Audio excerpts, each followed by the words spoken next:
Pilipinas, una sa ating mga balita. May babala si Pangulong Ferdinand Marcos Jr. sa mga sangkot sa anomalya sa flood control projects. Walang Merry Christmas. Sa isang press conference sa Malacanang, tiniyak ng Pangulo na may makukulong bago magpasko at sinabing babawiin ang pamahalaan ng nawalang pondo ng bayan. Ang pahayag ni Pangulong Bongbong Marcos sa report ni Leth Narciso. Walang Merry Christmas ang mga nakasuhan sa anomalya sa flood control projects.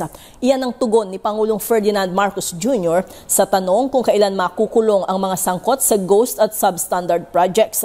Sa press conference sa Malacanang, tiniyak ng Pangulo na mayroong makukulong bago magpasko. Binigyang diin ni Pangulong Marcos na tapos na ang maliligayang araw ng mga sangkot sa korupsyon sa pondo ng gobyerno. Hahabulin anya ang mga ito at pananagutin sa kanilang kasalanan. Ayon pa sa Presidente, babawiin ng gobyerno ang nawalang pera sa taong bayan. Kasabay nito ay tiniyak rin ni PBBM na gumagawa ng mga reforma ang pamahalaan para masigurong hindi na maulit ang ganitong pagnanakaw. Bago magpasko, marami dito sa napangalanan dito ay palagay ko nasa matatapos na yung kaso nila, buo na yung kaso, makukulong na sila. Wala silang Merry Christmas. Before Christmas, makukulong na sila.